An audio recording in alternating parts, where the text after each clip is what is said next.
Assalamualaikum. Selamat pagi, selamat pagi. Apa khabar semua? Sihat-sihat hendaknya. Lama saya tak buat live kan. Aduh, ngantuk lagi ni guys. Ngantuk lagi. Ni awak on the way nak pergi ke Mahkamah Kajang.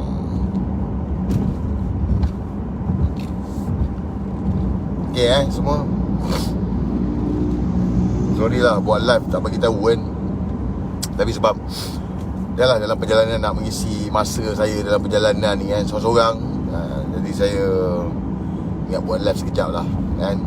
Tajuk dia bahaya ni. Tajuk dia tu tajuk dia, Live Jangan Menangis. Syed Saddiq sertai kluster mahkamah. Kita minum dulu.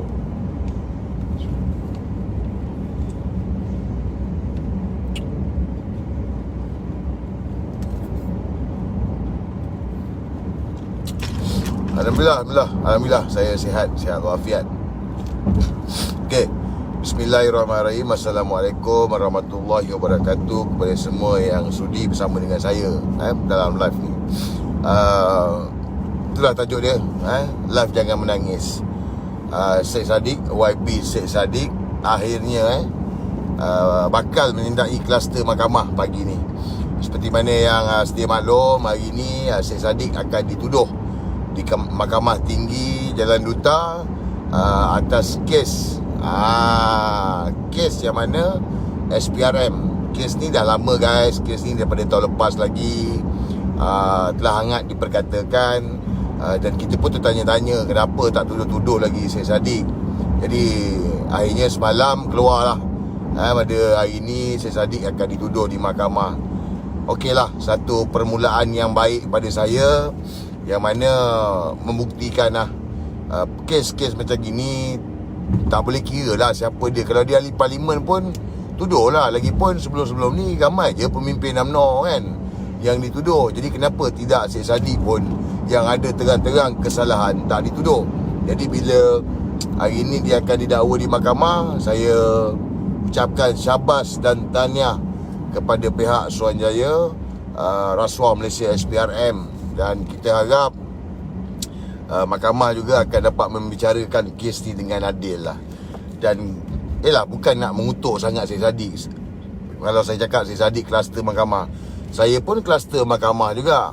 Sedar ataupun tak sedar, kalau orang cakap Datuk Najib kluster mahkamah, Datuk Zahid kluster mahkamah, saya pun antara kluster mahkamah juga. Sebab ni pun saya on the way nak pergi Mahkamah Kajang, sambung bicara kes yang mana saya pada tahun 2019 saya telah dituduh mencederakan dan mengaibkan kehormatan Syed Saddiq.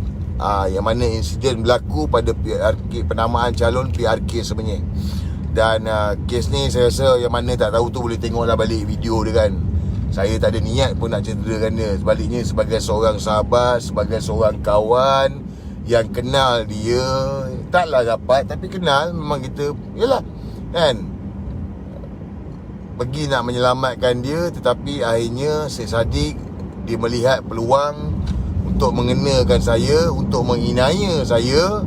Dia buat laporan polis bahawa dia telah dicederakan, yang mana tisu dia koyak. Jadi sampai hari ni lah guys, dah 3 tahun dah ni turun naik mahkamah. Jadi saya sabarlah, saya tabahlah kan. Dan saya pun buat report polis. Syed Saddiq telah buat laporan palsu, tetapi pihak polis tak buka kertas siasatan lagi pasal perkara tu. Jadi mungkin tunggu sampai habis bicara nanti kan baru bolehlah kita follow up. Whatever pun, inilah sebenarnya Syed Saddiq. Syed Saddiq ni saya letakkan dia kategori penipu, pelakon, pembodek, pencuri kan. Begitu juga dengan kes yang dituduh hari ni di mahkamah. Ada Syed Saddiq cakap dia tak takut, dia telah diugut kerana tak join Perikatan Nasional. Saya nak ingatkan dengan semua, Dulu 2017 Syed Saddiq pernah menggemparkan dia bab gempar ni bagi kat Syed Saddiq, menggemparkan media rakyat bahawa dia ditawarkan 5 juta. Syed Saddiq ditawarkan 5 juta untuk meninggalkan Parti Bersatu dan menyertai Barisan Nasional.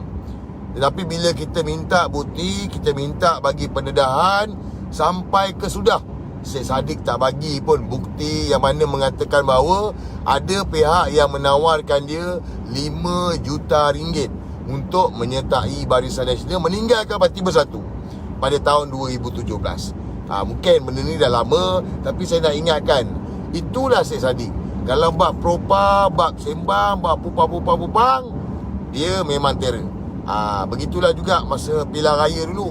Adalah juga janji PTPTN percuma, masuk tol, bawa balik pekerja daripada Singapura. Dia juga.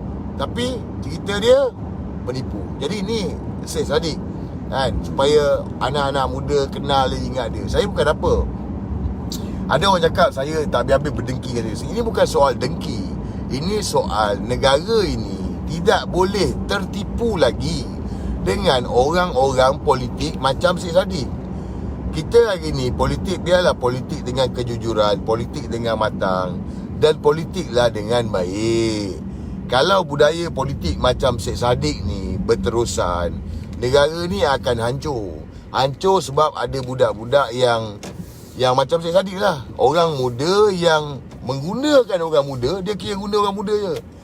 Dia gunakan orang muda je. Habis orang muda semua kena tipu dengan dia. Habis orang muda terskema dengan dia. Habis budak-budak perempuan, idola terkena. Jadi wake up. Orang muda kena wake up. Orang muda kena sedar bahawa spesies macam Syed Saddiq ini tidak boleh ada dalam politik negara. Kalau spesies macam ini ada dalam politik negara, negara ini akan hancur. Dia akan hancur sebab dia menggunakan apa saja asalkan dia popular, asalkan dia lepas diri. Jadi saya tak sabar ni. Saya tak sabar nak tengok budak ni menangis. Saya rasa malam ni dia nak buat live. Saya akan tengok. Saya rasa mungkin malam ni dia pun nangis kot. Dia nangis, dia diugut. Sebab dia diugut join Perikatan Nasional, dia tak nak join, maka dia dituduh di mahkamah.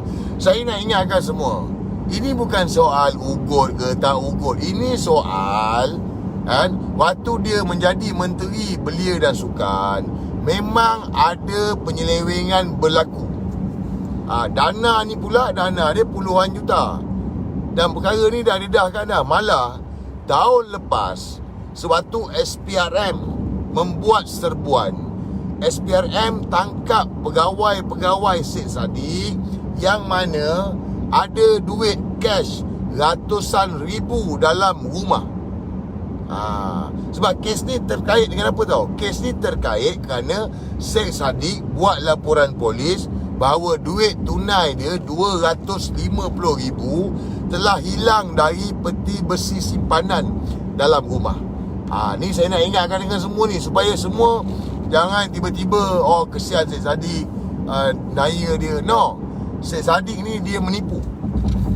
Dia kata dia kena ugut lah dan sebagainya. Tetapi asas cerita ni, fakta cerita ni adalah bahawa dia buat laporan polis, wang tunai 250,000 hilang daripada peti besi rumah dia. Oleh kerana laporan yang dibuat itu, maka pihak polis jalankan siasatan bekerjasama dengan SPRM, maka itulah terburai satu persatu. Dan ini melibatkan dengan dana wang rakyat.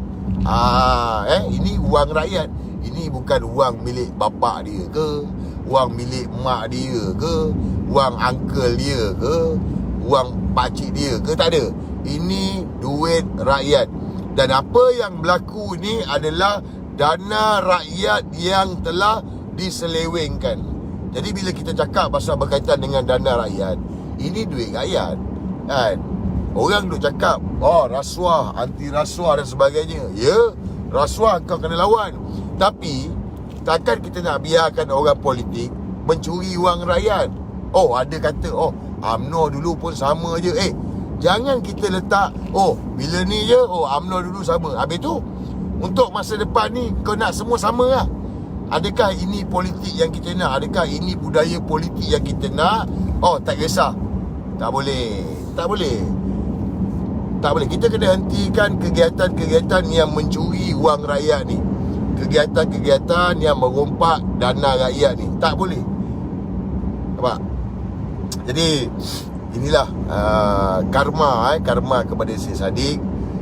Tapi saya tak adalah berdendam kan. Cuma saya rasa budak ni memang patut diajar. Sebab too much. Bila too much ni menjengkelkan kan. Macam sekarang lah, saya puji dia pergi bagi bantuan pada rakyat, dia buat kutipan dana dan sebagainya. Tapi now baru dia buat.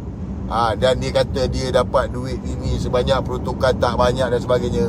Tetapi sewaktu dia menjadi Menteri Belia dan Sukan, peruntukan 3.8 juta untuk ahli parlimen, tak tahu. Lepas tu dana-dana lain lagi, tak tahu. Tapi sekarang ni bila jadi pembangkang, dia buat. Baguslah dia buat kan. Tapi nak ingatkan kepada rakyat, khususnya orang muda, kita tidak boleh memilih pemimpin yang orang politik yang sebeginilah. Negara ni akan rosak, negara ni akan hancur. Itu tak cerita lagi dengan perkara-perkara lain yang dengan liberal dia, dengan LGBT-nya. Ini perkara yang akan menghancurkan umat, menghancurkan masa depan anak muda. Jadi tahniahlah Syed Saddiq. Jangan nangis. Jangan nangis. Sebab kali ni tak ada siapa lah boleh tolong kau lah. Tak ada siapa. Kalau dulu boleh lah cover kau, atuk cover kau. Sekarang tak ada siapa lah boleh cover kau. Sebab apa?